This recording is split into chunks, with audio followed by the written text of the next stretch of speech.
Siya, sadyang may mga taong mabubuti ang puso. Ngunit, huwag kayong pakasisiguro. Mahirap maging kalaban ng isang taong tahimik. Mahirap magtiwala sa kung anong alam natin at sinasabi lamang ng mga taong kaharap natin. Kahit sino kaya magpanggap na masaya kahit sa loob ay nasasaktan at hirap na hirap na. Ay, hindi mo naiintindihan. Hindi mo alam yung pakiramdam na pabigat at kinaawaan. Tingnan mo nga ang kalagayan ko. Butot balat na katawan. Itong tiyan ko. Hindi ko malaman kung anong klaseng halimaw ang namamahay dito. Hindi na nga ako makatulog na maayos sa gabi. Alam mo ba kung gaano kahirap yon? Eman, kung sakali man na hindi na ako magkaroon ng pagkakataon na makita pa ang anak natin, pakiusap, huwag kang susuko. Hanapin mo siya. Sabihin mo sa kanya na mahal ko siya. Mahal na mahal kita. Hindi totoo yan. Wala naman ho siyang masamang ginagawa sa akin. Gusto niya lang akong tulungan. Nay, bakit kayo ganyan? Bakit pakiramdam ko gusto niyo na akong ikulong sa sakit ko? Kayo ba ang gumagawa sa akin nito? Nay, maawa na kayo. Hindi naman sana tayo aabot sa ganito, mahal kong anak. Kaya lang wala eh. Wala kang pinagkaiba sa tatay mong traidor, manloloko, at pagkatapos kong mahalin, sa huli iniwan, niloko, at sinaktan niya lang ako. Alam mo ba, dapat magpasalamat ka dahil hanggang sa ngayon buhay ka pa rin. Dahil kung masama ako, dapat nun pa kita pinatay. Dapat hindi na kita pinalaki at binuhay kung ikaw rin mismo ang tutuklaw sa akin. Taon 2009, Sikihor, bandang 6:00 ng gabi. Hindi magkanda-ugaga si Aling Vicky sa pag-aasikaso sa kanyang anak na si Marga. Bakas sa katawan at paghinga ng dalaga ang sakit na kanyang iniinda. Malalim ang mata at halos butot balat na rin yon. Ngunit naiintindihan ng dalaga na walang sapat na kakayahan para maipagamot siya ng kanyang ina sa ospital. Malayo sila sa bayan at mga kabahayan. Gayunpaman ay masayang-masaya siya kung paano siya inaalagaan at pinupuno ng pagmamahal ng kanyang ina. May mga gabi na halos hindi yun nakakatulog ng maayos para mabantayan siya. Sa edad na 15 taong gulang ay para pa rin siyang bata kung ituring dahil sa kanyang kalagayan. Nay, tama na po yan. Mahiga na rin po kayo dito sa tabi ko. Mawawala din po ito mamaya. Saglit lang ito, anak. Mas giginhaw ang pakiramdam mo kapag nakainom ka nito. Alam mo, nung nabubuhay pa ang lola mo at hinihika ako, ito rin talagang madalas niyang pinapainom sa akin. At saka nung malit ka pa, hiyang na hiyang ka dito. Ewan ko ba kung bakit kung kailan nagdalaga ka na eh. Tsaka naman bumalik yung hika mo. Sa dami ng mamanahin mo ay hika pa talaga. Oo nga po, Nay eh. Siguro dahil din sa pabago-bago ang panahon. Siguro nga, anak. O siya, inumin mo na to para makatulog na tayo. Pagkatapos ay hihilutin ko yung likod at dibdib mo. Dahan-dahan at mainit pa, ha? Ubusin mo yan. Salamat, Nay. Salamat sa walang kapaguran na pag-aalaga niyo sa akin. Sana gumaling na po ako. Alam niyo po, lagi akong nagdarasal na sana dumating ang araw na maging malakas na ang pangangatawan ko.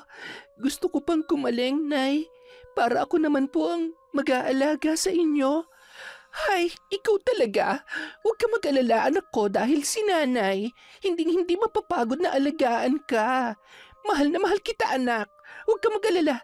Isa sa mga araw na ito, makakagawa rin ako ng gamot na makakapagpagaling sa'yo. Sa kabila ng mabigat na pakiramdam ni Marga ay nabubuhayan siya ng loob kapag nakikita niya na hindi tumitigil ang kanyang ina sa paggawa ng kung ano-anong halamang gamot. Marami na rin kasi sa mga naging karamdaman niya ang napagaling noon, kaya buo ang loob niya na darating ang araw na mawawala na ang iba't ibang sakit na dumadapo sa kanyang katawan. Nay, buti pa siguro. Bumalik na lang tayo sa dati nating bahay. Di ba po may malapit na pagamutan doon? Yung libre at anak naman. Hindi mo ba natatandaan yung nangyari sa'yo nung huling beses kang uminom ng gamot na binigay ng mga doktor na yon? Gusto mo bang maranasan ulit yon? At saka, bakit pa tayo babalik sa lugar na yon? Masasama ang mga tao ron, lalo na sa mga katulad natin. Mas ligtas tayo dito, anak, at malaya sa mga mapanghusgang mga tao. Isa pa, hindi makabubuti sa iyo ang lugar na yon. Maingay, magulo, hindi tulad dito na tayo lang dalawa. Malinis ang hangin at higit sa lahat, malayo sa masasamang loob. Hindi ba? Naiintindihan ko po kayo, Nay. Basta, kahit saan tayo pumunta, basta magkasama tayong dalawa, okay na po yun sa akin. Siyempre naman, anak, huwag ka mag-alala. Hindi ako titigil sa paggawa ng gamot para gumaling ka. Mahal na mahal kita, Marga. Ikaw lang ang meron si nanay. Ikaw ang kayamanan at ang pinakamamahal kong prinsesa. Payakap nga muna si nanay. Alam mo, siguradong kung nasaan man ang tatay mo ngayon, nagsisisi siya na iniwan niya tayo. Mahal na mahal ko rin po kayo, Nay. Kalimutan na lang po natin siya. Di ba nga po, sabi ninyo, iniwan tayo ni tatay mula nang malaman niya na buntis kayo. Ibig sabihin, wala naman po talaga siyang pakialam sa atin. Mahigpit na niyakap ni Aling Vicky si Marga. Marahan niyang pinagmamasdan ang muka nito. Nakangiti pa rin yun at nakikita niya sa mata ng kanyang anak na dalaga ang paghanga at pagmamahal sa kanya habang hinihilot niya yon. Ilang sandali matapos niyang hilutin ang kanyang anak ay agad na rin yung nakatulog.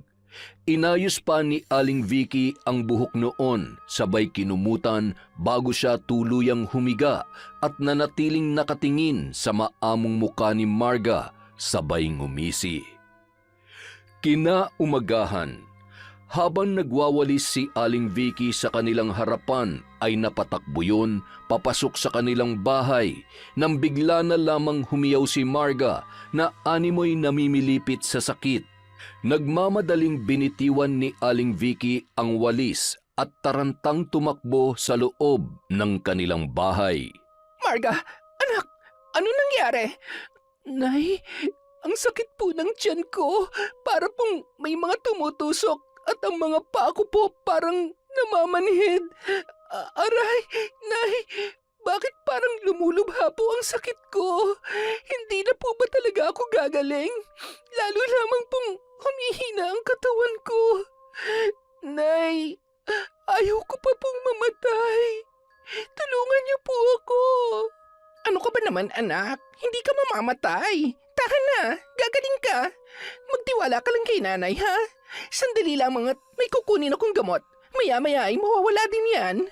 Agad na tumungo sa isang sulok si Aling Vicky kung saan naroon ang mga karaniwang gamot na ginagamit niya kapag may nararamdaman ang dalaga.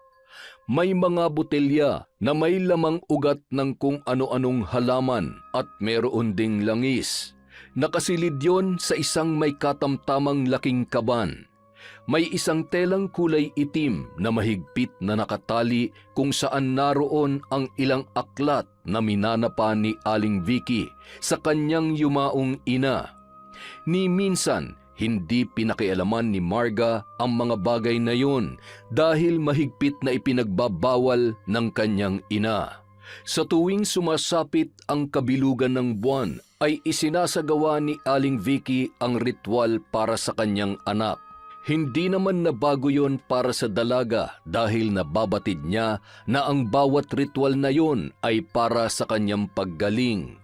Sa kabila ng iba't ibang malubhang karamdaman ay umaasa pa rin ang dalaga na hahaba ang kanyang buhay at makakasama niya pa ng matagal ang kanyang nanay Vicky. Kinuha ni Aling Vicky ang 2 botelya at tumungo sa kusina para kumuha ng kutsara at tubig.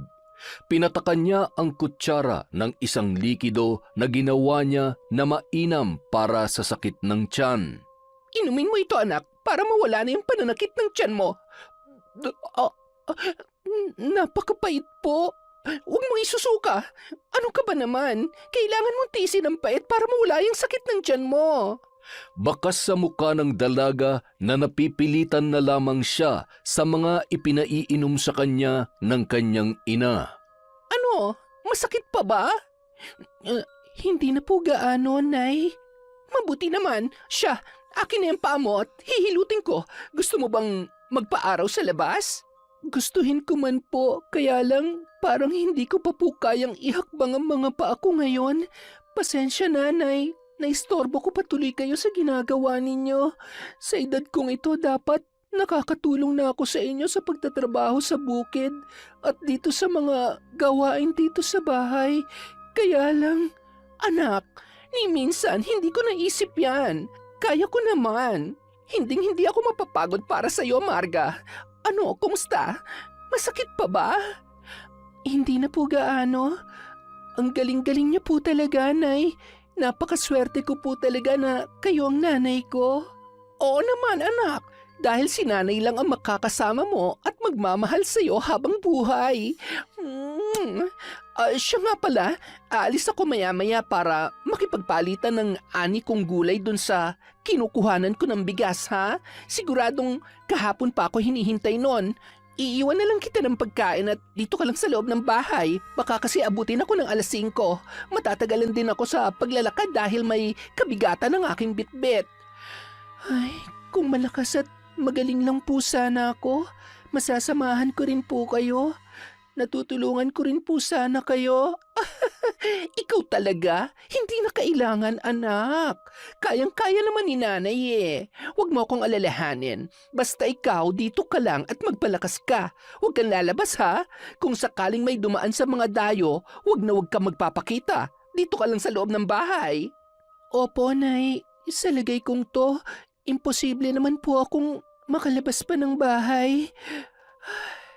Hayaan mo't maya-maya ay tuluyan na rin mawawala ang kirot ng mga paa mo, anak.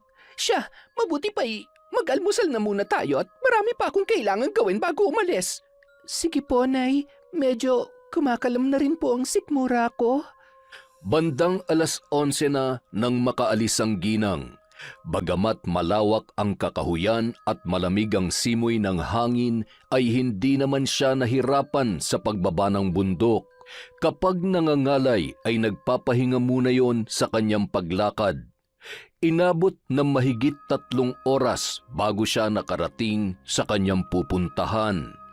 May iilang pamilya na nakatira sa paanan ng bundok na dinadalhan niya ng kanyang mga inaaning gulay at iba pa niyang pananim. Kapalit nun ay bigas at minsan naman ay pera para sa mga kailangan nila ni Marga sa bahay. Lingid sa kaalaman ng mga yon, may kasama sa bahay ang babae dahil ni minsan ay hindi siya nagkukwento tungkol sa kanyang anak na si Marga. Ayaw na ayaw niyang may makakaalam at may makilalang ibang tao ang dalaga. Isa-isa nang pinuntahan ni Aling Vicky ang iilang kakilala sa lugar. Nako, napakagaganda naman ho ng mga ani nyo ngayon. Baka ho pwede kaming pumasyal sa bundok para makapamitas ng... Nako, ako nang bahala magdala dito. Tsaka matarik at masyadong masukal ang daan. Sigurado magsisisi lang kayo. Ay, sa bagay, tama naman kayo. Isa pa, delikado at bukod sa ahas ay marami raw hong naliligaw sa bundok na yan. Siguro maraming nananahan na engkanto. Buti ay sanay at hindi kayo natatakot lalo na't mag-isa lamang kayo sa buhay. Ay, sanay naman na ako. Hindi ako natatakot sa engkanto o kung ano pa man. Maliban na lamang sa mga taong masasama ang loob. Ay, nako. Anong oras na? Paano sa susunod naman tayo magkwentuhan at may dadaanan pa ako, ha? Sa kabilang banda, patuloy sa paglalakad sina Mang Cardo at Gilbert. Naghahanap ng mga halamang gamot na doon lamang makikita sa bundok. Bandang alas 4 ng hapon, Bitbit ang isang sako na may katamtamang laki na may lamang kung ano pang nakita nilang mapapakinabangan sa bundok na yon ay kanilang isinisilid. Nadaanan nila ang may katamtamang lawak ng taniman na bagamat may iilang nagtataasang damo ay kapansin-pansin ang mga bunga at matatabang pananim. Ang swerte naman natin, Lo. Ang daming bunga ng sili, talong, kalabasa. Grabe, napakarami talaga. May kalamismis din ho, oh. Maigi pang manguha tayo para may ulam at pwede nating ibenta yung iba. Hay, naku, loko ka talaga. Bakit ka mamimitas dyan? Ikaw ba nagtanim yan? Hindi po, pero wala naman hong... Walang bantay? Walang makakakita? Paano kung may laso ng mga yan? Hindi ka na naman nag-iisip. Lolo naman, mukha naman pong wala eh. At saka, sa dami nito, hindi naman na mapapansin na may-ari na kumuha tayo. Tumigil ka nga, Gilbert. Pinapairal mo na naman ang katigasan ng ulo mo. Kapag sinabing bawal, hindi mo dapat ipilit. Pambihira kang bata ka. Baka mamaya ay hindi na tayo makababa ng buhay sa bundok na ito. Mamaya may patibong pa dyan, madisgrasya pa tayo. Halika na, kailangan na natin bumaba ng bundok at mahirap na kung aabutin tayo dito ng dilim. Wala nang nagawa pa si Gilbert, kundi sundin na lamang ang kanyang lolo Cardo. Nagpatuloy sila sa paglalakad hanggang sa may matanawan silang kubo. Ayos meron pala talaga nakatira dito. Siguro sila may-ari ng mga pananim na yon. Sino po kayang nakatira sa kubong yan? At saka, bakit naman dito nila naisipang tumira sa bundok? Parang nakakatakot naman dito pag gabi. Nauuhaw na ako, Lo. Pwede kaya tayo makiinom? Tiisin mo na lamang, Apo. Mahirap kung basta-basta ka na lamang makikiinom sa hindi naman nating kakilala. Baka malasong ka nang wala sa panahon. Ay, Lolo naman, lahat na lang bawal. Kanina nasa harap na natin yung grasya, inayawan nyo pa. Ngayon naman. Ay siya, kung ayaw mong pinagbabawalan ka, di sige, magpumilit ka dyan sa gusto mo. At kapag ikaw lang ay napahamak, sinasabi ko sa iyo, hahayaan ko na bumulay ang bibig mo. Grasya-grasya ka pang nalalaman, baka madisgrasya ka. Samantala, bigla namang nakaramdam ng takot si Marga. Naramdaman niya na nanlalamig ang kanyang mga kamay at paa hanggang sa hindi niya mapigilan ang panginginig ng kanyang katawan at bahagyang paninikip ng kanyang dibdib. Ganun kasi ang madalas niyang nararamdaman, ngunit hindi niya naman maipaliwanag kung bakit yon nangyayari sa kanya sa tuwing nakakaramdam siya ng kaba o madalas kapag mag-isa lamang siya. Diyos ko, huwag po ngayon. Wala po si Nanay. Anong gagawin ko? Nay! Nanay! Tulong! Eksakto naman na malapit na sa kubo ang maglolong sina Mang Cardo at Gilbert. Teka, Lo, naririnig niyo ba yun? May umiiyak at humihingi ng tulong. Babae! May babae sa kubo. Kailangan niya ng tulong, Lo. Oy, Gilbert, sandali! Pampihira naman talaga itong batang ito, oh! Hoy, hintayin mo ako! Tao po, ayos ka lang ba? Kailangan mo ba ng... Nanay! Nakatali ng mahigpit ang pintuan, kaya naman natataranta pang pinutol ni Gilbert ang lubid at pumasok sa bahay na yon. Miss, ayos ka lang ba? Sino kayo? Huwag kayong... Miss, gumising ka! Lolo, anong gagawin natin? Ay, yan ang sinasabi ko sa iyo eh. Pakialamero ka kasi. Tumabi ka nga. Iha, gumising ka. Mukhang may malubhasang karamdaman. Mabigat at sa tingin ko ay may itim na kapangyarihan na nagpapahirap sa kanya.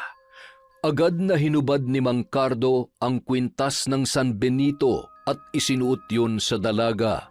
Nag-usal din ng orasyon ng matanda para kay Magda. Ano po kayang nangyari sa kanya, Lo? Nasisiguro ko na binabarang siya. Sa kalagayan niya ay tiyak na matagal na siyang pinaglalaroan ng isang mambabarang. Tingnan mo naman ang katawan niya. Napakawalang puso naman ang may gawa nito sa kanya. Pero bakit po kaya mag-isa lang siya dito? Wala ba siyang... Nanay, Anong ginagawa niyo dito? Huwag niyo akong sasaktan. Maawa kayo sa akin. Iha, kumalma ka. Hindi ka namin sasaktan. Hindi kami masamang tao. Ako si Cardo, isa akong albularyo. At siya naman si Gilbert, ang apo ko. Isuot mo ang kwintas na ito. Tama si Lolo. At saka narinig namin na humihingi ka ng saklolo kanina kaya kinailangan namin pumasok para tulungan ka. Nawalan ka ng malay kanina. Buti na lang at magaling manggamot ang lolo ko. Ha? Tinulungan niyo ako? Isa rin po kayong albularyo katulad ng nanay ko? Albularyo ang nanay mo? Opo, ang totoo po niyan. Si Nanay Vicky lamang po ang nanggagamot sa akin mula nung bata pa po ako. Eh bakit hanggang ngayon hindi ka pa rin gumagaling? Alam ba niya na binabarang ka? Barang? Ano po yun? Ano bang sinasabi mo? Ang sabi ni Nanay, mula nung sanggol pa po ako ay sadyang sakitin na ako. Kaya pabalik-balik ang mga sakit ko. Katulad ngayon, hinihiga po ako. Minsan naman, sobrang sakit ng tiyan ko na parang hindi ko maipaliwanag tapos hindi rin po ako makalakad sa ngayon. Wala naman po siyang nabanggit tungkol sa barang. Ano po ba yun? Ang barang ay gawain ng mga taong may aral na kung tawagin ay itim na kapangyarihan. Kaya nila magkabit ng sumpa ng walang kagalingang sakit at kung ano-ano pa para sa kanilang biktima. Katulad na nangyayari sa'yo. Binabarang ka, Iha. Kaya mabuti pa, isuot mo muna yung kwintas. Malaking bagay rin yan para maprotektahan ka at hindi ka mapuruhan na may gawa niyan sa'yo. Habang nag-uusap ang tatlo, ay bigla na lamang nilang narinig ang malakas na sigaw sa labas ng bahay. Marga! Anak! Sino kayo? Anong ginagawa niyo dito? Anong ginawa niyo sa anak ko? Lumayas kayo! Layas! Kung ayaw niyong pugutan ko kayo ng ulo, ano? Ay, teka lang, huminahon ka. Wala kaming ginagawa masama sa anak mo. Nandito kami para iligtas siya at Hindi ko kailangan ng paliwanag niyo. Hindi kailangan ng anak ko ang kahit anong tulong galing sa ibang tao, lalong-lalo na sa inyo. Subukan niyo magmatigas kung gusto niyong pagsisihan na umapak kayo sa teritoryo ko. Nay, huwag na po kayong magalit. Nagsasabi po sila ng totoo. At kailan ka pa natutong suwayin ako, ha, Marga? Kayo, ano pang hinihintay niyo? Umalis na kayo at wag na kayo magtatangkang lapitan ng anak ko. ay, alika na, apo. Mabuti pang hang umalis na tayo. Nagmamadaling nilisan ni Mang Cardo at Gilbert ang naturang bahay. Nilingon pa nila ang ginang na noon ay nanlilisik ang mga mata. Napasama pa ang pagtulong natin. Ikaw naman kasi saksakan ka ng... Ay, ewan ko ba sa'yo? Lolo, kung hindi natin tinulungan yun, baka kung napano na yung babae. Nakakaawa naman siya. Sino kayang nambarang sa kanya? Maaaring mambabarang din katulad ng kanyang ina. Naramdaman ko ang itim na kapangyarihang taglay niya. Posible na may nakaalitan siyang kapwa niya mambabarang o maaaring sumpambalik dahil sa mga kasalanan ng mambabarang na yon. Yan ang problema sa ganyan dahil pati mahal sa buhay, madadamay. Eka nga kung gumawa ka ng kasamaan, talaga namang may kabayaran. Alam niyo, Lo, duda ako dun sa nanay. Mukha siyang hindi mapagkakatiwalaan. At saka nakakatakot kung magalit. Siguro simula nung bata pa yung anak niya, nandito na sila sa bundok. Nakita niyo ba yung reaksyon niya kanina? Mukha siyang takot na takot sa ibang tao. Hindi rin sila magkamukha. Anak niya kaya talaga yun? Kung wala lang yung sakit, sa tingin ko, napakaganda ng babae na yun. Ay, kung ano-ano na naman ang pumapasok dyan sa utak mo. Bilisan mo ng paglalakad at baka mapaglaruan pa tayo ng mambabarang na yon. Mahirap na. Samantala, Ilang beses ko bang sasabihin sa'yo na hindi ka pwedeng basta nalang magtiwala sa ibang tao? Paano kung may masamang ginawa sa'yo yung mga yon? Uuwi ako dito na wala ka ng buhay? Nay, hindi po. Nagsasabi naman sila ng totoo. Mabubuting tao sila at kung hindi dahil sa kanila, baka nga kung ano na nangyari sa akin. Nay, sa katunayan sa tingin ko, matutulungan niya ako para gumaling. Anong pinagsasasabi mo? Nay, Isa ho siyang albularyo at ang sabi niya po sa akin ay nabarang ako. Mambabarang daw po ang dahilan kung bakit ako nagkakaganito. Nay, itong kwintas na pinasuot niya sa akin kanina nung nawalan ako ng malay. Hindi ko may paliwanag kung bakit parang wala akong sakit na maramdaman ngayon. At tingnan niyo, kahit paano naihahakbang ko na ang mga paa ko. Nay, magaling siya. Kailangan ko ang tulong niya. Tumigil ka na, Marga. Bakit ka naniniwala sa isang tao na ngayon mo pa lamang nakausap? Alam mo, mapanin lang ang mga tao. Paniniwalain ka nila. Kukunin nila ang loob mo at pagkatapos, paiikutin ka nila sa mga palad nila hanggang makuha nila ang gusto nila sa'yo. Anak, makinig ka sa akin. Pinuprotektahan ka lamang ni nanay. Kulang pa ba ang lahat ng sakripisyo at ginagawa ko para sa'yo? Ha? Dahil lang ba sa sinabi nila, kakalimutan mo ng lahat ng pangako mo sa akin? Walang ibang magkakampi sa mundong ito kundi tayo. Ikaw at si nanay lang. Hindi mo ba yun naiintindihan, anak? Nay, patawarin niyo po ako. Huwag na po kayong umiyak. Hindi ko naman po nakakalimutan lahat ng pangako ko sa inyo. Mahal na mahal ko po kayo, Nay. Gusto ko lamang pong gumaling, kaya... At sa tingin mo, hindi ko kayang gawin yon? Higit sa lahat, akong nakakaalam kung anong sakit meron ka, kaya ako lamang ang makakatulong sa'yo para gumaling ka. Naiintindihan mo ba yon? Tumango na lamang si Marga habang pinapahid ang kanyang mga luha. Napabuntong hininga naman si Aling Vicky at tumungo sa labas ng bahay at kinuha ang daladala niyang bigas at iba pang binili, pagkatapos ay dumiretso na yon sa kusina. Hindi niya pwedeng isuot ang kwintas na yon. Hindi rin ako makakapayag na may manggulo sa buhay namin mag-ina. Ako lang dapat ang pinagkakatiwalaan ni Marga at wala nang iba pa. Subukan niyo lamang na tumuntong ulit dito sa pamamahay ko at may kalalagyan kayo. Bakas pa sa mga kilos noon ang galit, ngunit hindi niya maaaring ipahalata yon kay Marga. Nagpatuloy siya sa paghahanda ng hapunan at habang naghahain ay laking gulat niya naman nang makitang dahan-dahan nang naglalakad ang dalaga papunta sa kanilang maliit na hapagkainan.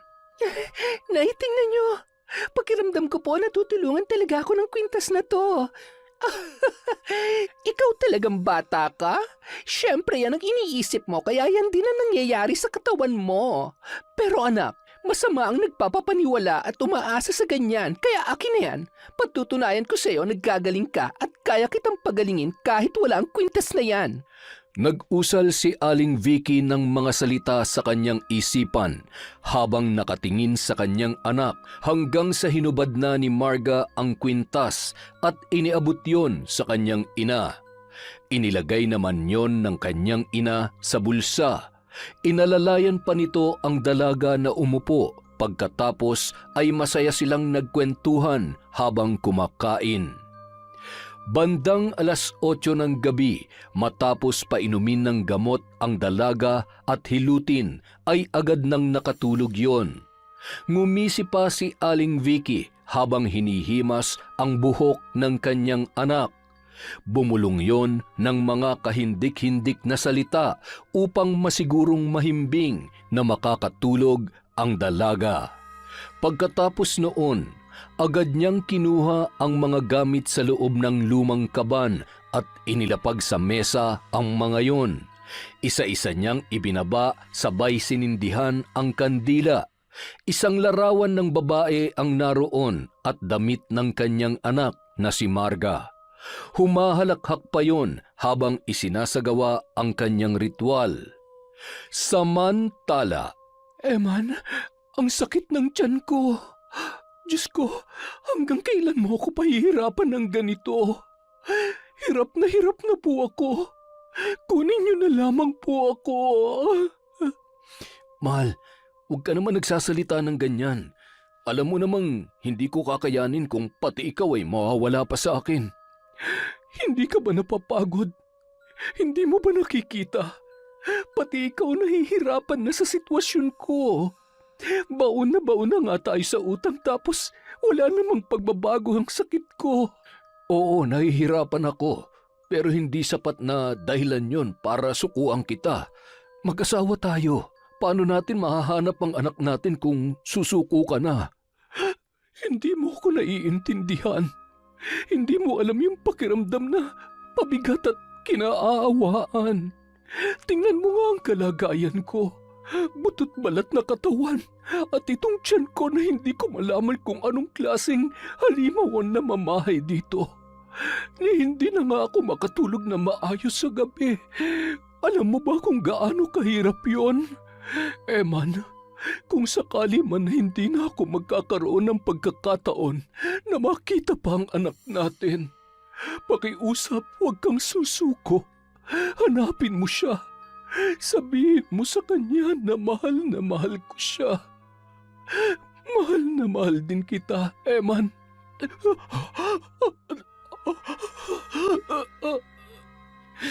Teka, sandali. Mahal, huwag ka naman nagbibiro ng ganyan. Hindi ka mamamatay. Lumaban ka. Diyos ko, huwag niyo pong gawin sa akin to. Huwag niyo naman kunin sa akin pati ang asawa ko. Samantala, sa kubo sa kabundukan. Lintik lamang ang walang ganti sa sakit na idinulot niyo sa akin. Kahit tawagin niyo pang lahat ng santo, hindi maiibsan ang sakit na nararamdaman ko. Sakit na habang buhay rin kayong mangungulila sa anak niyo. Wala kayong karapatang maging masaya. Makalipas ang 1 linggo, habang abala si Mang Cardo sa panggagamot sa Karatig Baryo, isa sa mga pupuntahan niya nung araw na yon ay si Sally, ang asawa ni Eman na matagal ng biktima ng mambabarang na si Vicky. Salamat ho at nakarating kayo. Malayo ho ang biyahe at nilakad niyo pero napagbigyan niyo pa rin po kami. Sana po kayo na makapagpagaling sa asawa ko. Naikwento kayo sa akin ng kaibigan kong albularyo na tumingin sa kanya nung nakaraan. Hindi niya nga raw kaya't masyadong malakas ang itim na kapangyarihan ng mambabarang na may gawa nito sa kanya. Matinding galit o inggit ang dahilan o meron ba kayong kasalanan na dapat ninyong pagbayaran? 1 taon matapos mawala ang anak naming mag-asawa ay bigla na lamang bumagsak ang katawan niya. Wala naman ho kaming nakaalitan. Pero may isang tao ho akong nasaktan. Wala naman hong kinalaman doon ng asawa ko at saka imposible hong siya may gawa nito kay Sally. Mabait ho si Vicky at hindi po siya yung tipo ng tao na nagtatanim ng sama ng loob. Nung nga hong sabihin ko sa kanyang katotohanan, ni hindi nga po siya nagalit eh. 5 taon ko po yung kasintahan tapos nagtrabaho po ako nun sa Maynila. Doon ho kami nagkapalagayan ng loob nitong misis ko. Nung nabuntis ko po siya, umuwi kami dito sa probinsya para magpakasal. Hindi ko po alam kung paano sasabihin kay Vicky kaya sa loob ng ilang buwan naming pagsasama bilang mag-asawa ni Sally, pinupuntahan ko pa rin po siya hanggang sa nagkaroon na ako ng lakas ng loob na masabi sa kanya na may asawa na ako. Abat, loko ka! Kaano ka nakasisiguro na hindi siya nasaktan? At saka paano nawala yung anak ninyo? Namatay ba? Hindi ho. Umalis ho ako nung araw na yun at naiwan ang mag-ina ko dito sa bahay. Ang sabi niya, umihi lang siya saglit. Tapos pagbalik niya, nawawala na yung bata. Magkakalayo ho ang bahay dito kaya wala naman hong nakakita kung sino ang kumuha sa anak namin. Hindi kaya ang Vicky na yun na may kinalaman sa pagkawala ng anak ninyo? Kasi wala namang ibang may motibo na gawin yon kundi imposible ho yan. Mula ho nung formal na maghiwalay kami, nagtrabaho na rin ho siya sa Maynila. Yun ho ang pagkakaalam ko at maayos po ang paghihiwalay namin. Pinalaya niya po ako kahit alam kong masakit yun para sa kanya. Oy, sige. Sadyang ang may mga taong mabubuti ang puso. Ngunit huwag kayong pakasisiguro. Mahirap maging kalaban ng isang taong tahimik. Mahirap magtiwala sa kung anong alam natin at sinasabi lamang ng mga taong kaharap natin. Kahit sino kaya magpanggap na masaya, kahit sa loob ay nasasaktan at hirap na hirap. Ay, nakakalungkot nga pong isipin na mahigit 1 dekada na hindi pa rin namin nakikita ang anak namin. Tapos matapos yun, hindi na rin kami nabiyayaan pa ng anak dahil sa kalagayan niya. Lagi siyang dumadaing at lalong nangangayayat. Sana po mapagaling niyo pa ang asawa ko. Hindi ko na rin po kasi alam kung anong gagawin ko eh. Tingnan niyo naman ho, ni magsalita hindi niya na magawa. Lagi na lang siyang ganyan, nakatulala at sa gabi naman ay humihiyaw sa sakit. Huwag kang mag-alala. Lalabanan natin ang mambabarang na may gawa nito sa kanya. Alam mo, malakas ang pakiramdam ko na may isang malaking katotohanan na nag-aabang pagkatapos ng lahat ng mga paghihirap na pinagdadaanan ninyo mag-asawa. Maawayin ng Diyos. O siya, ipaglaga mo nga ako ng tubig at ilagay mo ang mga dahong ito. Kinakailangan natin siya mapaliguan upang maitaboy ang sumpa na nagpapahirap sa kanya. Agad namang sumunod si Eman sa mga inutos sa kanya ni Mang Cardo at inalalayan niya yon habang ginagamot ng matanda ang kanyang asawang si Sally. Huwag kayong mag-alala. Malalaman din natin kung sino at kung ano ang dahilan niya. Pahihirapan din natin siya hanggang sa umamin siya kung bakit niya ito ginagawa sa asawa mo. Samantala, habang nasa taniman si Aling Vicky ay nakaramdam siya ng panghihina. Ano nangyayari sa akin? Hindi pwede to. Hindi ako pwede magpatalo sa... Hindi mo ako kaya. Bigla na lamang napalugmok yon sa kanyang kinatatayuan at ilang minuto bago tuluyang nanumbalik sa normal ang kanyang pakiramdam habang nag-uusal ng mga kahindik-hindik na salita. Pinaglalaruan ako ng kung sino mang mapangahas. Humanda ka sa akin. Hindi ako matatalo sa isang pipitsuging albularyo o kahit sino mang Poncio Pilato. Huwag niyo akong sasagarin dahil kapag naubos ang pasensya ko, tatapusin kong paghihirap ng asawa mo para tuluyan ka na mangulila at maramdaman ang sakit na dinutulot mo sa akin. Sa kabilang dako naman, habang nasa labas ng bahay si Marga at hinay-hinay niyang winawalis ang mga dahon mula sa punong kahoy, nagulat siya nang biglang dumating si Gilbert at inabot sa kanya ang isang botelya na naglalaman ng pangontra laban sa mambabarang at iba pa. Ano to? Bakit nandito ka na naman? Umalis ka na. Kapag nadatnan ka ni nanay, siguradong magagalit na naman yon. Huwag ka mag-alala, hindi naman ako magtatagal. Gusto ko lang naman na ibigay sa'yo yan. Lagi mong papatakan niya ng inumin mo. Teka, yung kwintas na binigay sa'yo ni Lolo, nasaan na? Hindi ko alam. Wala akong maalala. Sigurado ka bang nanay mo yun? Alam mo ba na sabi ng lolo ko, malakas daw ang pakiramdam niya na... Marga, pumasok ka sa loob! Nay, ang sabi ko, pumasok ka sa loob! At ikaw, binalaan ko na kayo. Inuubos mong pasensya ko, ha? Hindi ako magdadalawang isip na pahirapan ka hanggang sa... Anong gagawin niyo sa akin? Babarangin niyo rin ako katulad ng ginagawa niyo sa sarili niyong anak? Manahimik ka! Hindi totoo yan! Manahimik? Bakit? Dahil totoo? Isa kang mambabarang at ikaw mismo... Anong ginagawa mo? Kung gusto mo pang makauwi ng buhay sa lolo mo, umuwi ka na. Pagsisisihan mo ang pakikialam mo sa buhay naming mag-ina. Maawa kayo. Aalis na ho ako. Nay, tama na yan. Ano po ba nangyayari sa inyo? Tama na sabi. Nay! Pilit na tumakbo papalayo ang binata kahit nahihirapang huminga.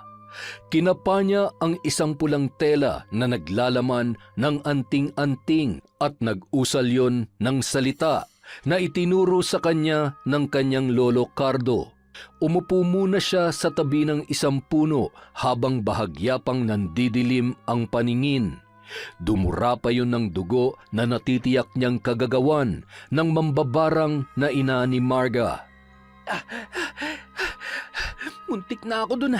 Lintik na mambabarang yun. Akala ko katapusan ko na. Mukhang hindi lamang siya ordinaryong mambabarang. Pero alam ko na tama ang hinala ko.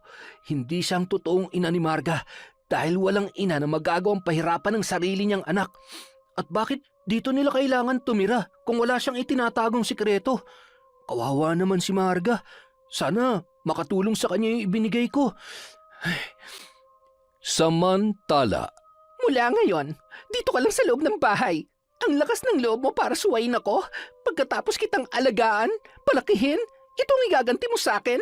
Ang suwayin ako? Bakit? Sa tingin mo totoong nagmamalasakit sa'yo yung lalaking yon? Pagsasamantalahan lang niyang kahinaan mo, Marga. Hindi totoo yan. Wala naman ho siyang masamang ginagawa sa akin. Gusto niya lang akong tulungan. Nay, bakit kayo ganyan? Bakit pakiramdam ko gusto niyo na akong ikulong sa sakit ko? Kayo bang gumagawa sa akin nito? Maawa na kayo. Ganyan ba kasama ang tingin mo sa akin? Marga, naririnig mo bang sinasabi mo? Pinagdududahan mo ang sarili mong ina? Dahil hindi na akma ang ginagawa niyo sa sinasabi niyo. Hindi ko na alam kung maniniwala pa ako sa inyo matapos kong makita ang ginawa niyo kanina. Nay, kung mambabara nga kayo at isang mambabara nga may gawa nito sa akin, hindi kaya... Hindi kita pinalaki para bastusin ako ng ganito. Wala kang utang na loob. Nanlilisik ang mga mata na hinawakan ni Vicky ang kamay ng dalaga. Habang umuusal yon ng mga salita hanggang sa bumagsak ang katawan ni Marga at tuluyan nang nawalan ng malay. Para yung isang bagay na hinila niya at pagkatapos ay tinalian ang mga kamay at paa. Hindi naman sana tayo aabot sa ganito, mahal kong anak. Kaya lang ay wala kang pinagkaiba sa tatay mong traidor, manloloko at pagkatapos kong mahalin, sa huli iniwan, niloko at sinaktan niya lang ako. Alam mo ba, na dapat magpasalamat ka dahil hanggang sa ngayon ay buhay ka pa rin. Dahil kung masama ako, dapat nun pa kita pinatay. Dapat hindi na kita pinalaki at binuhay kung ikaw rin mismo ang tutuklaw sa akin. Ikaw ang kabayaran sa lahat ng mga kasalanan sa akin ng tatay mo. Kayo ng mga agaw mong ina. Nung mga oras na yun, habang umiiyak at hinihimas ang buhok ng wala pa ring malay na si Marga, ay inalala niya ang mapait na kahapon na kanyang pinagdaanan. Eman, mabuti naman at naalala mo akong dalawin ngayon. Alam mo, nung nakaraang linggo pa kita hinihintay. May gusto kasi akong sabihin sa'yo. Siguradong matutuwa ka. Oh, bakit parang malungkot ka? May problema ka ba? Ang totoo, may gusto rin akong sabihin sa'yo. Talaga? Sige, sabihin mo na at makikinig ako. Vicky, alam mo naman na mahalaga ka sa akin. Ikaw ang unang babae na minahal ko kaya hindi madali para sa akin nakalimutan ka. Gustuhin ko man na makasama ka at mahalin ka habang buhay. Kaya lang, hindi na pwede. Hindi na pwede? Ikaw ha? Pinagtitripan mo na naman ako. Hindi magandang biro yan. Hindi ako nagbibiro. Pasensya ka na. Sorry kasi naging mahina ako. Nagkagusto't nagmahal ako ng iba, Vicky. Sorry kung ngayon ko lang nasabi sa'yo ang totoo. Kaya ba minsan mo na lamang akong puntahan dahil may iba ka na? Vicky, ang totoo, may asawa na ako. Ikinasal na kami ni Sally dahil nagdadalang tao na siya. Kailan pa? Mahal mo ba siya, Eman? Patawarin mo ko, Vicky. Sagutin mo ang tanong ko. Mahal mo ba siya? Mas mahal mo ba siya kaysa sa akin? Bakit pa nga ba ako nagtatanong? Siya nga pala ang pinili mong pakasalan. Wala naman ako magagawa, di ba? Sana maging masaya ka sa piling niya. Patawarin mo ko. Hindi mo kailangang humingi ng tawad.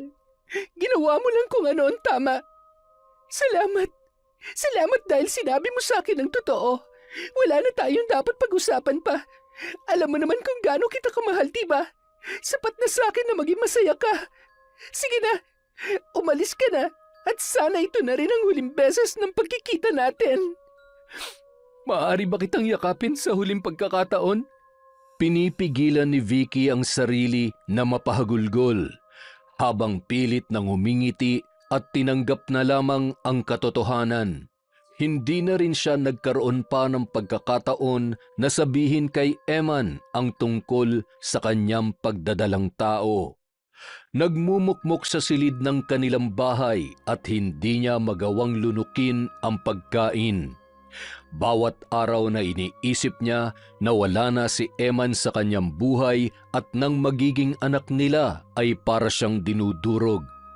Hindi niya inakala na ganun kasakit ang kanyang mararamdaman, gayong pilit niya namang inintindi ang sitwasyon.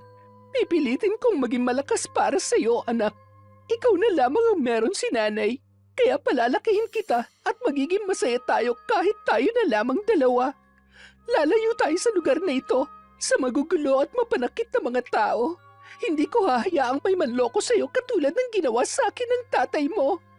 Dahil sa labis na sakit na kanyang pinagdaraanan, isang gabi habang malakas ang kulog at kidlat ay bumangon si Vicky para umihi at bigla siyang napahiyaw nang maramdaman ang kirot ng kanyang balakang at puson hanggang sa may umagos na pulang likido sa kanyang mga paa.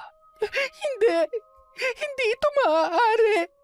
Ang anak ko, hindi pwedeng mawala sa akin ang anak ko. Ang pagkawala ng kanyang anak ang bumuhay sa galit na pilit niyang pinipigilan. Gamit ang dugo ng bata na ipinahid niya sa kanyang buong katawan habang nag-uusal ng orasyon na minana niya sa kanyang yumaong inang mambabarang. Tuluyan niya ng niyakap ng gabing yon ang itim na kapangyarihan. Palihim niyang binantayan ang bahay ng kanyang dating kasintahan at ang asawa nito na naninirahan lamang sa kabilang baryo at humanap ng pagkakataon upang makapaghiganti at maisagawa ang kanyang pinaplano. Siguro hanggang ngayon, nagdurusa pa rin sila sa sakit ng pagkawala mo, Marga. Dapat lang naman yun sa kanila. Dahil ganun din naman ang naramdaman ko nung mawala sa akin ang baby ko. Buti na lang talaga dumating ka. Ikaw ang nagpapasaya kay nanay. Kaya kahit anong mangyari, ikaw ang baby ko at hindi mo ko pwedeng iwan. Mahal na mahal ka ni nanay at hindi ako mapapagod na alagaan ka. Kaya dito ka lang. Huwag kang makulit, ha?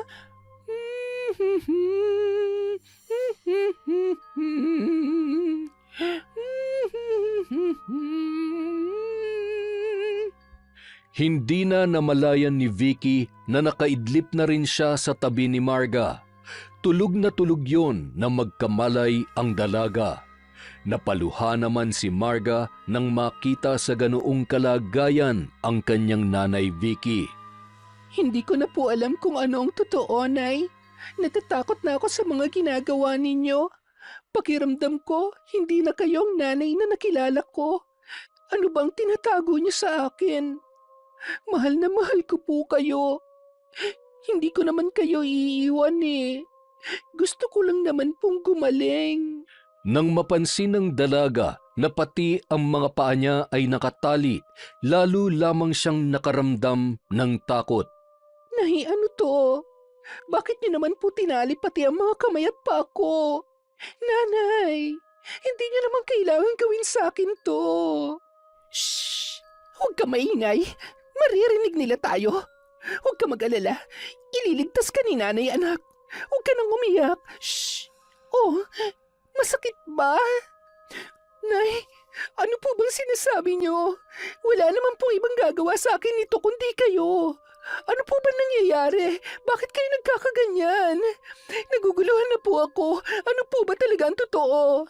Naisabihin niyo sa akin ang totoo. Kayo ba talaga ang nanay ko? Sino po ba talaga ako? Wala ka talagang kadala-dala. Gusto mo ba talagang nahihirapan? Ha? Sige, dito ko lang at mas lalo ko pang hihigpitan ang pagkakatali mo para manahimik ka dyan sa mga pinagsasasabi mo. At yung bibig mo, dapat dyan, hindi ka makakaalis dyan hanggat hindi ka nagtitino.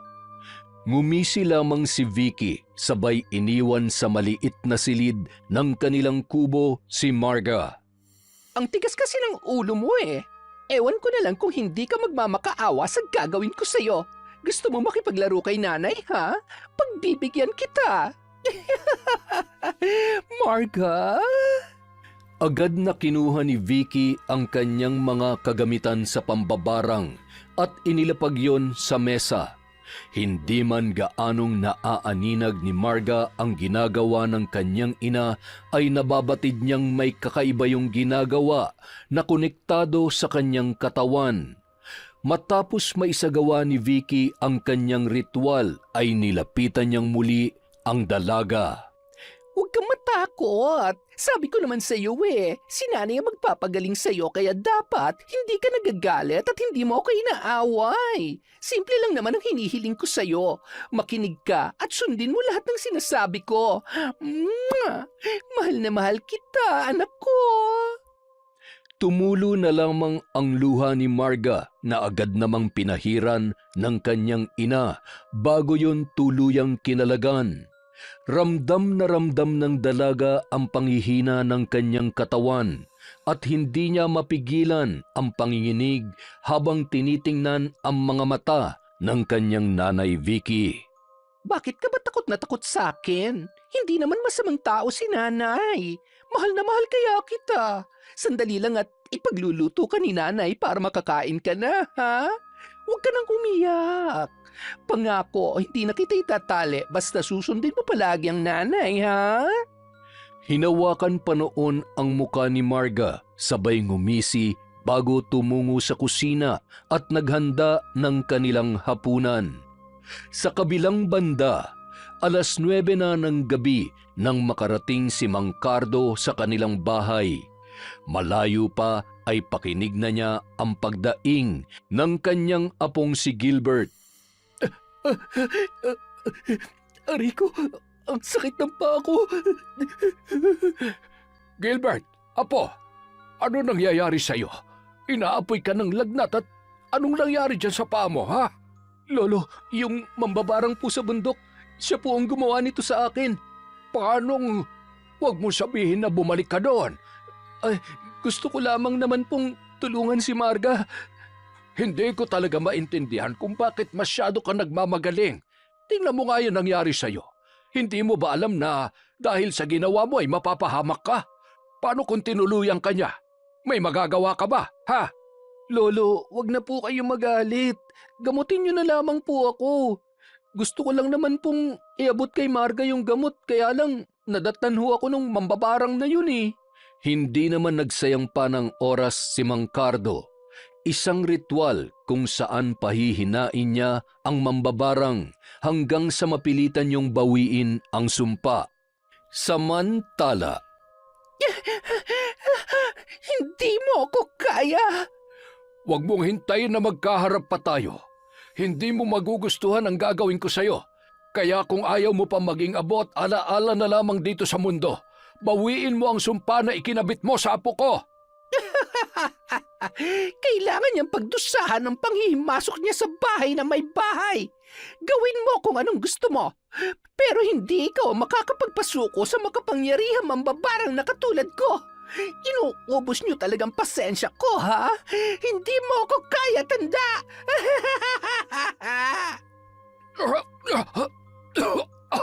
Napakalakas niya. Pero huwag kang mag-alala. Marami pang paraan para mapasuko natin siya. Gagaling ka, apo, at hindi ako natatakot sa mambabarang na yon.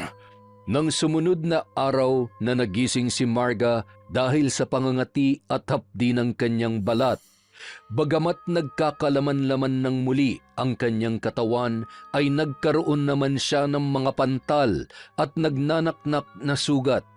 Ang mukha niya ay nagkaroon ng mga naglalakihang kulugo, maging ang kanyang kamay at talampakan. Nay, ano na naman to? Akala ko po ba magaling na ako? Anak, hindi ko alam. Wala naman yan kahapon, hindi ba?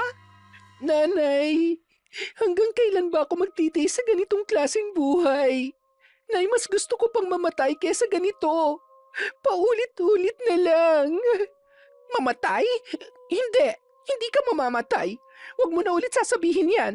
Hindi mo na pwedeng sabihin ulit yan, naiintindihan mo?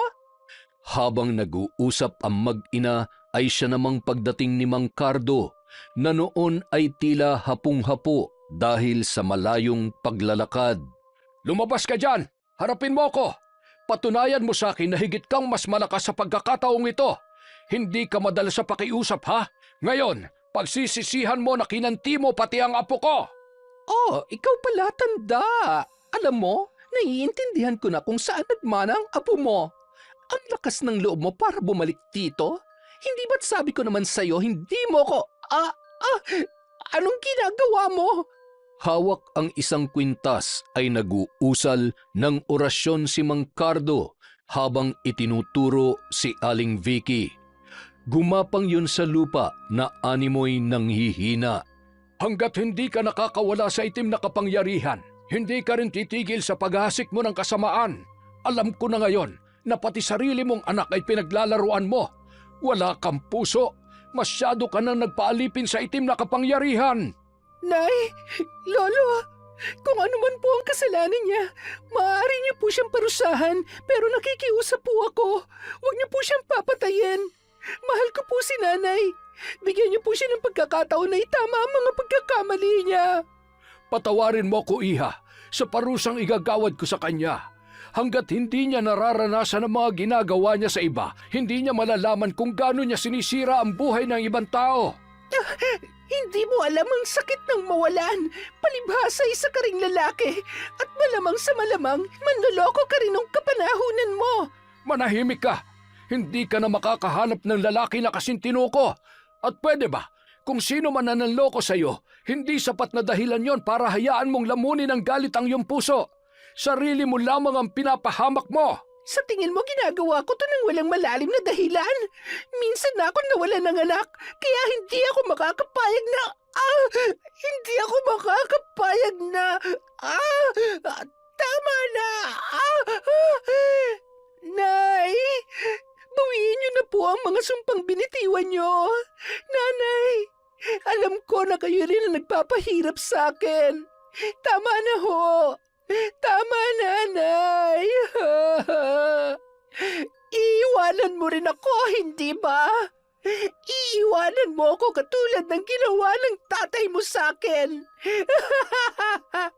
Sa bagay, saan ka naman pupunta?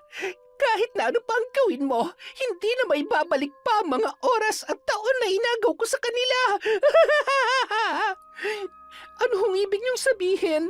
Ano po ba talaga ang totoo? Anak niyo po ba talaga ako? Sagutin niyo po ang tanong ko. Nasaan ang mga magulang ko? Dadalhin ko hanggang hukay ang katotohanan. Hindi mo ako pwedeng iwanan. Hindi ako makakapayag.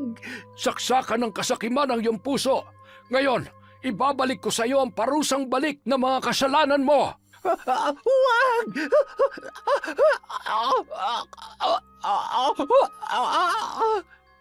Nay! Nay! Huwag ka mag-alala, Iha. Pasensya ka na pero sa pagkakataong ito, kailangan ko ang tulong mo. Kailangan kong masunog ang mga gamit na nag-uugnay sa kanya sa kapangyarihang itim. Habang wala siyang malay, kailangan nating maisagawa ang ritual upang makawala siya sa kasamaan. Dahil kung hindi, baka kung ano pa magawa niya. Hindi man siya ang totoo mong ina, ngunit ramdam ko ang pagmamahal mo sa kanya. Mahal na mahal ka rin niya sa kabila ng lahat. Marahil nagpapadaig lamang siya sa takot na mawala ka at galit na nararamdaman niya sa nakaraan. Sana pagkatapos ng lahat ng ito ay mapagtanto niya na ang mga pagkakamali niya. Pagsapit ng gabi, Lolo, bakit hindi pa rin po siya nagkakamalay? Gagaling pa po ba siya sa sakit niya? Patawarin mo ko, pero hindi ko na kontrolado ang bagay na yan. Diyos lamang ang nakakaalam kung ipapahintulot pa sa kanya ang kagalingan. Ipagdasal na lamang natin siya. Ngayong magaling ka na, iparamdam mo pa rin sa kanya ang pagmamahal sa kabila ng mga nagawa niya sa iyo. Yan din kasi ang magpapahilom sa sakit na nararamdaman niya. Mahal ko naman po talaga siya. Hindi ko po talaga siya iiwan. Ay, paano? Uuwi na muna ako. Huwag kang mag-alala at babalik ako. Tutulungan ka namin ni Gilbert. Kaya huwag kang matakot. Hindi ka namin pababayaan. Salamat po.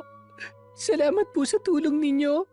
Kung hindi ho dahil sa inyo, habang buhay na ako magdurusa sa pambabarang sa akin ni Nanay. At hindi rin po siya makakalaya sa pagiging mambabarang niya. Mag-iingat po kayo pa uwi. Naghanda ng pagkain si Marga para sa kanilang mag-ina. 10:00 na ng gabi na magkamalayon. Nay, kumusta ho ang pakiramdam nyo? Nagugutom po ba kayo? Huwag ka nga magpanggap na nag-aalala ka sa akin. Nasisiguro ko na masayang-masaya ka na ngayon. Magaling ka na at maaari mo na akong iwan anumang oras. Nay, hindi po totoo yan. Hindi po magbabago ang pagmamahal ko sa inyo. Hindi ko ho kayo iiwan kung yan ang ikinakatakot ninyo. Pero karapatan ko rin pong malaman ng totoo. Umiiyak na inilahad ni Vicky ang nakaraan, pati na rin ang katotohanan sa pagkatao ni Marga. Sa halip na galit ay mas nanaig ang pagmamahal at awa niya para sa kanyang kinikilalang ina na si Vicky. Isang umaga, Nay, nandito na ho ako. Ang dami ko hong nakuhang bulaklak ng kalabasa. Sandali lang ho at magluluto lang po muna ako. Nagugutom na po ba kayo? Nay? Nanay? Kumising ka na. Nay? Huwag niyo akong iiwan, Nay. makalipas ang 1 linggo. Sumama ka na lang sa amin ni Lolo. Hanggang kailan ka magmumukmuk dito? Marami pang dahilan para magpatuloy, Marga. Hindi ba't gusto mo pang makilala ang mga totoo mong magulang? Huwag mong sayangin ang panahon mo. Marami nang nasayang na panahon. Ngayon ka pa ba susuko? Hindi niya naman ibibigay sa yung larawan na yan kung ayaw niyang bumalik ka pa sa mga magulang mo. Hindi rin ligtas na mag-isa ka dito. Saan naman ako titira? Sa inyo? Hindi nga ako maalam sa mga gawaing bahay. Paano ko papayagan ng lolo mo na tumira doon? Tsaka, saan ko naman hahanapin ang nanay at tatay ko? Hinahanap din kaya nila ako? Bakit pa naman kasi kailangan kong pagdaanan ng lahat ng ito? Nang araw ding yun, isinama ni Gilbert si Magna sa kanilang bahay sa may paanan ng bundok. Masayang-masaya naman silang sinalubong ni Mang Cardo. Nakayuko lamang ang dalaga lalo na nang makita ang ilang mga kapitbahay na nakatanaw sa kanila. Huwag ka mag-alala. Mababait ang mga tao dito. Oo naman, medyo chismosa nga lang talaga. Tara na, pumasok na tayo sa loob. Ang laki pala ng bahay ninyo. Hindi nasanay ka lang dun sa kubo ninyo. Dito ka lang sa kwarto ko, tapos dun na lang ako kay Lolo. Huwag ka mahihiya magsabi kapag may kailangan ka ha. Lolo, ito po palang larawan ng totoong nanay ni Marga at ito naman po yung tatay niya. Alam mo, parang kilala ko mga ito. Hindi ko lang matandaan kung saan ko sila nakita sa dami ng lugar na napuntahan ko. Opo, ganyan po talaga kapag tumatanda na. Siguro mas maganda kung mananawagan tayo sa radyo o di kaya magpatulong tayo sa mga pulis at saka magtanong-tanong tayo kung kilala nila si... Ano ngang pangalan nila? Sally at Eman, yun ang sinabi sa akin ni Nanay Vicky. Huwag kang mag-alala. Pasasaan ba't mahanap din natin sila? Makakasama mo rin ang totoong mga magulang mo. Kapag nakita mo na sila, huwag mo kaming kakalimutan ni Lolo ha. Oo naman, utang na loob ko sa inyo ang buhay ko. Nagkaroon ng kasagutan ng lahat ng mga tanong ko at binigyan niyo ako ng pagkakataon na mabuhay na malaya. Higit sa lahat, tinulungan niyo ako na mapatunayan kay nanay na totoong mahal na mahal ko siya. Alam mo, napakabait mo. Akalain mo, matapos na mga ginawa niya sa'yo, inalagaan mo pa rin siya? Nagkamali man si nanay, inilayo niya man ako sa totoo kong mga magulang, pero alam ko, naramdaman ko na mahal niya ako sa mali nga lang na paraan. Pero nung malaman ko yung pinagdaanan niya matapos mawalan siya ng anak, naintindihan ko kung saan nagmumula ang galit niya. Hindi mawala sa puso ko yung sakit nung nalaman ko ang totoo dahil ninakawan niya ako ng pagkakataon na mamuhay ng normal. Pero ako na lang ang meron siya. Ayaw ko na hanggang sa huling sandali ng buhay niya ay maramdaman niyang hindi siya pinipili ng mga taong mahal niya. Kung hindi lang sana namatay ang bata sa sinapupunan niya, siguradong mas pipiliin niyang mamuhay ng payapa kasama ang anak niya. Makalipas ang 3 araw, habang abala ang dalawa sa kusina ay siya naman pagdating ng mga hindi inaasahang bisita ni Mang Cardo. Hindi rin siya makapaniwala na pupuntahan siya ng mag-asawang sina Sally at Eman. Abay, napakalayo ng biyahe at nilakad ninyo. Hindi nyo na lamang ako hinintay na bumisita doon. Pupunta naman ako ron sa susunod na linggo. Siya, tumuloy kayo. Kumusta ka na, Sally? Napakaganda na ng katawan mo. Sinong mag-aakala na galing ka sa sakit? Hanggang ngayon nga po ay hindi pa rin ako makapaniwala na magaling na ako. Para hong isang milagro. Hindi ko na po talaga inaasahan na gagaling pa ako.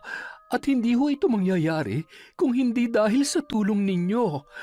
Alam mo, isang beses pa lamang kitang ginamot at isang beses ko lang din sinubukang kausapin ng mambabarang na nagpapahirap sa'yo. Siguro'y naawa na siya at napagod na rin sa tagal niya ng pagpapahirap sa'yo. O baka biglang tinubuan ng konsensya. Ay, siya, ang importante ay magaling ka na. Magpasalamat kayo sa Diyos at hindi sa akin. Nag-abala pa kayong pumunta rito. Dumalaw ho kasi kami sa tiyahin ko sa kabilang baryo kaya tumuloy na rin ho kami dito. Buti nga ho at hindi kami naligaw. Ay, sandali lang, tatawagin ko lamang muna ang dalawa kong alaga. Gilbert! Marga! Pumunta ka muna kayo dito at magdala rin kayo ng tubig at mukhang nauuhaw na itong mga bisita natin. Nagkatinginan naman ang magkaibigan sa kusina at biglang nakaramdam ng kaba ang dalaga. Ano? Nahihiya ka na naman? Ikaw na lang ang lumabas. Dito na lamang ako. Sige na. Halika na. Alam mo, kailangan mo nang sanayin ang sarili mo na makipag-usap sa ibang tao. Kapag nakabalik ka na sa mga magulang mo, pag-aaralin ka nila tapos marami kang makikilala ng mga tao. May mabait, may masungit, may bida-bida at basta. Kaya dapat tanggalin mo na yung hiya-hiya mo. Halika na, dali. Dali mo yung mga baso. Oo na, ito na nga. Dahan-dahan pang naglakad si Marga at nanatiling nakayuko habang ipinapatong sa isang maliit na mesa sa balkonahe ang hawak niyang mga baso. Oh, magmano kayo? Si Gilbert, apo ko, at si Marga naman, bago kong apo. Dito muna siya nanunuluyan habang hinahanap niya pa ang kanyang mga magulang. Ay, mahabang kwento. Sana nga ay makita na namin sila. Sigurado hinahanap pa rin siya ng mga magulang niya. Ay teka, kung hindi ako nagkakamali. Ay, oo nga ano. Ilang taon na ba yung nawawala ninyong anak? Ay sus Mariosep, ngayon ko lamang naalala. Ilang taon ka na, iha? Maglalabing 8 taong gulang na ho ako. Yan po ang sabi sa akin ni Nanay Vicky. Nanay Vicky? Sinong Vicky yon? Siya po ang kumuha sa akin sa mga magulang ko. Pero hindi po siya masama. Mabait po ang Nanay Vicky ko. Teka lang po sandali lang po. Meron lang po akong kukunin. Nagmamadaling pumasok si Gilbert, sabay ipinakita ang 2 larawan na hawak-hawak nito. Diyos ko, Eman, mga larawan natin ito. Ikaw ang nawawala naming anak. Mahigpit na niyakap ni Sally si Marga. Nalilito pa ang dalaga sa kung anong dapat niyang maramdaman nung mga sandaling yon. Sigurado ba kayo? Teka, patingin nga ng larawan na yan. Eh naku, sinasabi ko na nga ba, kaya pala pamilyar. Ay Diyos mio, kinikilabutan ako sa mga nangyayaring ito. Anak, ako ang nanay mo. Ako ang nanay Sally mo at siya naman ang tatay Eman mo. Ang tagal-tagal ka na naming hinahanap. Masayang-masaya ako. Sa wakas nakita na rin kita. Agad namang tiningnan ng mag-asawa ang likod ng bata kung saan makikita ang pulang balat na palatandaan na yun nga ang nawawala nilang anak. Walang mapaglagyan ng tuwa ang mag-asawa habang nananatiling walang imik si Marga. Pumasok yun sa loob at doon ibinuhos ang kanyang hindi mapigilang emosyon. Hayaan niyo muna siya. Siguro ay nabibigla lamang siya sa bilis ng mga pangyayari. Kamamatay lamang ng Nanay Vicky niya. Ayaw niya ngang umalis sa bundok kaya lamang ay Pinilit siya ng makulit kong apo. Pasasaan ba't mapapalagay din ang loob niya sa inyo? Isa pa, napakarami niyang pinagdaanan kaya hindi magiging madali para sa kanya. Alam niyo bang katulad mo, Sally, naging biktima rin siya ng pambabarang na mismong kinikilala niyang ina. Ngayon ko lamang napagtanto na kaya pala biglaan din ang paggaling mo dahil si Vicky rin ang mambabarang na nagpapahirap sa iyo sa mahabang panahon. Ay, mahal na mahal ni Marga ang nanay Vicky niya sa kabila ng mga ginawa sa kanya at mga nalaman niya. Kaya alam kong isang malaking pagsubok na makuha niyo ulit ang loob niya. Tiwala at magpakatatag kayong mag-asawa. Huwag kayong mapapagod na intindihin, alagaan at iparamdam sa kanya ang pagmamahal bilang mga tunay na magulang. Huwag po kayong mag-alala.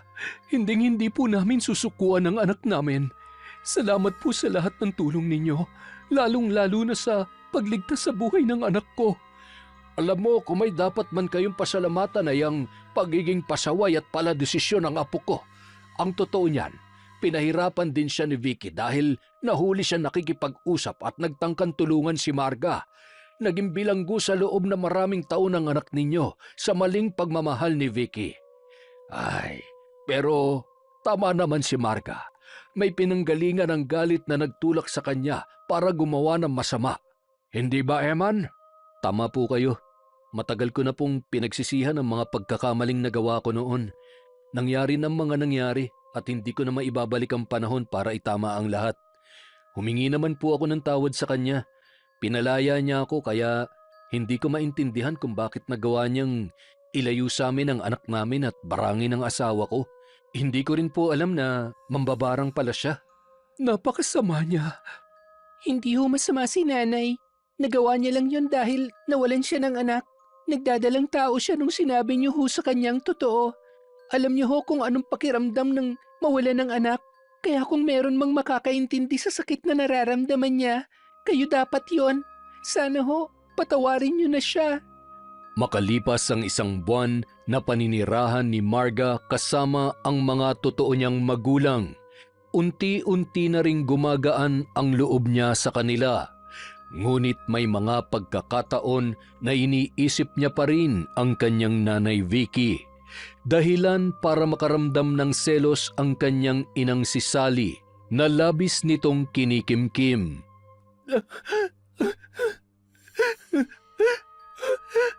Mahal, bakit ka umiiyak? May problema ba? May masakit ba sa'yo? Wala, mahal. Huwag mo na lamang akong pansinin. Naiinis lang ako sa sarili ko. Pakiramdam ko kasi kahit anong gawin ko, hindi pa rin sapat. Alam mo ba na parang dinudurog ang puso ko kapag binabanggit niya ang pangalan ng babaeng yon? Mahal, alam kong masakit para sa'yo, pero intindihin na lang natin siya. Mula pagkabata, si Vicky ang kasama niya, kaya alam ko naman yon. Hindi ko lang mapigilan ang sarili ko na magselos. Gusto kong maramdaman na ako ang nanay niya at gusto kong maramdaman na sapat ako para sa kanya. Gusto ko lang naman magpakananay at hindi ko magagawa yon kung habang buhay kong magiging kahati sa puso niya si Vicky. Shh! Tahan na. Tibayan mo lang ang loob mo. Alam mo, sigurado ako, mahal na mahal ka rin niya. Bigyan lang natin siya ng sapat na panahon. Ang importante, araw-araw na natin siyang nakikita, nakakausap, nayayakap, at nakakasama. Makalipas ang 1 taon. Tay, bilisan na ho natin. Baka dumating na ho si nanay tapos hindi pa rin tayo handa. Mabuti pa ho, magpalit na kayo ng damit para naman ho, pagdating ni nanay, poging-pogi ng tatay ko. Aba, kahit hindi na ako magpalit, gwapo pa rin ako sa paningin ng nanay mo. Makalipas ang 5 minuto, narinig na nila ang pagtawag at katok ni Sally sa pintuan. Mahal, anak, buksan niyo to. Aba, umalis yata ang mag-ama ko ah. Siguro nakalimutan nila na birthday ko ngayon. Ay, asa na ba yung susi ko? Habang naghahanda ng kanyang susi, ay bigla naman binuksan ni Eman ang pinto. Happy birthday, Nanay! Mahal na mahal ka namin ni Tatay. Mag-wish na po kayo at kakain na po tayo. Nagluto po kami ni Tatay ng mga paborito niyong pagkain. Oh, salamat naman sa napakaganda kong anak at sa napakabait kong asawa. Mabait lang? Oo na, gwapo na at mabait kong asawa. Siya, tikman na natin yung niluto ninyo. Aba, masarap to ah. Siyempre naman po, kayo po kaya nagturo sa akin magluto. Salamat, Nanay. Ang dami ko na pong alam na gawin dahil napakagaling niyo po magturo. Marami ka pang matututunan, anak. Lalo na kapag nakapag-aral ka na. Nag-inquire na si Nanay tungkol sa alternative learning system. Malaking bagay yon para makasabay ka sa mga kaedaran mo at makapag-aral ka na sa kolehiyo. Huwag ka mag-alala dahil si Nanay at Tatay laging nandito para sa'yo. Susuportahan ka namin sa mga gusto mong gawin. Salamat po, Nay. Salamat sa pagmamahal niyo sa akin ni Tatay. Napakaswerte ko po dahil kayo ang naging magulang ko. Nako, kumain na tayo at baka mauwi pa sa iyakan to. Oo nga naman. Siya nga po pala, magpapaalam po sana ako. Gusto ko po sanang bisitahin sina Lolo Cardo at Gilbert. Namimiss ko na rin po kasi sila. Nako, pareho kami may trabaho bukas. Paano kaya? Tatay, dalaga na ho ako. Kaya ko na pong bumiyahe mag-isa. Huwag po kayo mag-alala, babalik din naman ho ako kaagad. Kahit po sana 2 araw lang. Anak, bakit biglaan naman yata? May sadya ka ba sa kanila? Nanay, huwag po kayo magagalit at magtatampo ha. Ano po kasi, gusto ko po sanang dalawin si Nanay Vicky sa bundok. Doon po kasi siya nakalibing. Magpapasama naman po ako kay Lolo at kay Gilbert. Ay, anak, ayos lamang yon. Hindi naman magagalit si Nanay, pero hindi ako mapapalagay na aalis ka nang walang kasama. Kaya pwede bang sa susunod na linggo na lamang para masamahan ka namin? Gusto ko rin humingi ng tawad at magpasalamat sa kanya. Napatawad niyo na po si Nanay Vicky? Oo anak, napatawad ko na siya. At saka, alam kong ikaw ang unang-una malulungkot kapag hindi ko ginawa yon. Sa ngayon, wala na akong iba pang mahihiling. Ito na yata ang pinakamasayang kaarawan ko. Payakap nga ako sa napakaganda kong anak na manang-mana sa nanay niya. Baka naman gusto niyo akong isaali dyan. Nang sumunod na linggo ay magkakasama nilang tinungo ang baryo kung saan nakatira si Mang Cardo at ang apo nitong si Gilbert. Marga? Lolo, nananaginip yata ako. Si Marga ba yung nakikita ko? Oo nga.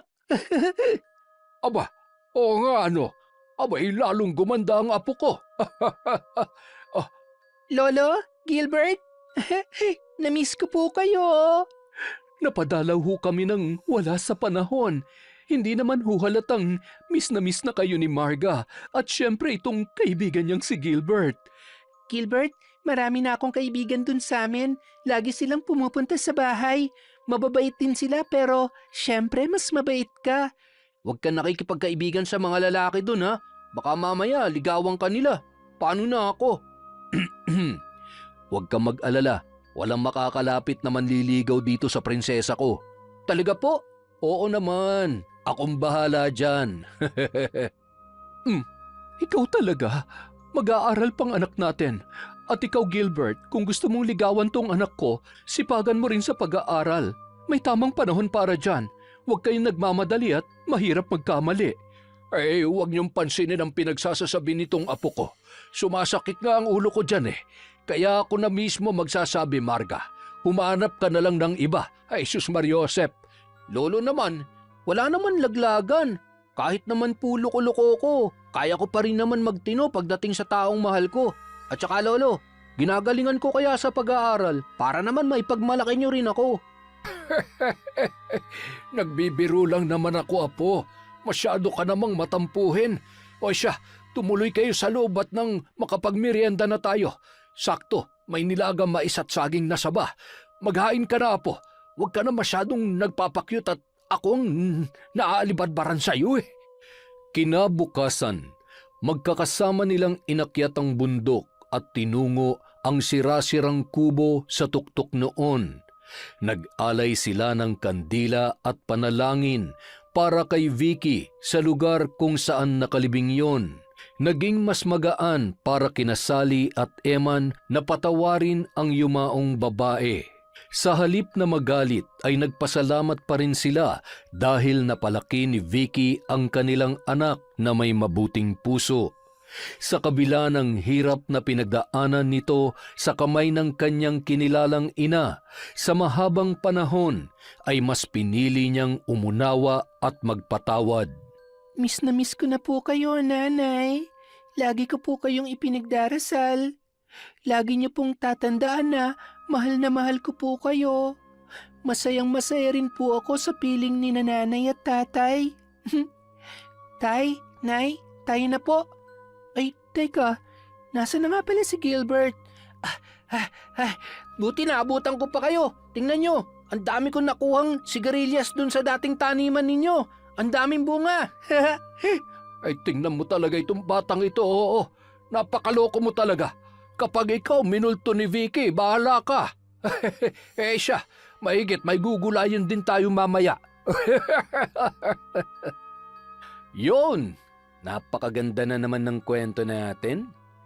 At dahil dyan, meron tayong shout out. Simulan po natin kay Mea Espiritu. Hi kay Kiar Sa. Hello po kay Tessie Garpeza, kay Rosette Ersando, kay Lance MBB. Hello po kay Sally Roldan. Shout out kay Grace Pacardo, kay Dolores Bell. Hi kay Lady Dam, kay Corazon Ingay. Shout out po kay Timeless88, kay Josue Talan. Hi kay Glenda Gilyado from Malaysia. Hello po kay Michelle Abril from Bahrain, kay Olivia Tolentino, kay Riza Navarro. Shout out kay Shaolin 12 TV, kay Mel Santarita from Barcelona, kay Gina Telan, kay Marian de la Fuente, kay Elma Calatero and Elmer Calatero, kay Jeneline Jacobe, kay Ayan Nami. Hello po kay Nashti28, sa Esperon family of Benguet, Gubat, Sorsogon from Michelle. Hi po kay Dimples Yumi, kay Roslyn Labajo. Shout out kay Monica Nieves, kay Noemi Garcia Pabunan. Hello po kay Lydia Bobes, kay Jimlyn Yasir, kay Jessie Berlas, kay MGS14. Hi kay Nida Moreno, kay Lori Joy Lagrimas. Hello kay Siren Carmen. Hi kay Pamela Allen. Sa Cabral family of Wawa Lemery, Batangas from Estela da Silva of Switzerland. Hi kay Michelle de la Cruz, kay Lira Luna. Maraming salamat po sa iyo. Kay Maldita rin, kay Jennifer Sacris, kay Girly Fabila, kay Edgardo Fontanilla. Hi kay Alisa May Bayoneto, kay Marjorie Dequilla, kay Hayashi Megan, kay Wildcats Kuting. Hello po kay Mardy Suzuki, kay Christina Colot. Hello kay Virginia Pontillas, kay Hani Austria from Tokyo, Japan, kay Michi Ito, kay Frederick Ganagana, kay Hana Maylin Sesgundo, Liza Quizon, Ahmed Penegel. Shout out kay Jing Estrada, kay Rachel Ignacio, kay Roberto at Mary Grace Grepfaldia. Hello po kay Manuel Baldonado at sa kanyang asawa. Shout out kay I Love Traveled, kay I'm MHR Lin, kay Cat Burglar Cutie, kay Antonio at Dores Orpeza. Hello po kay Darwisa Cruzeta from Jeddah, kay Eugene Wagor, kay Evangeline Baldonado from Saudi Arabia. Hello din po kay Hondra Delin from Dubai, kay Vicky Abut, Jeneline Mix Vlog, kay Alma Naong. Hi kay Mami from Doha, Qatar, kay Rosemary Cao, kay Josie Aniban, sa Bandana at Tambag family from Ami Carpio, kay Buboy Gulem, sa mga mananahi na lagi po nakikinig sa atin, sina Marisa, Marinette, Princess Joy Roland, May Lagunero, at Marina Jade from Prince Roland. Maraming salamat po sa walang sawang pakikinig sa Kwentong Enteng.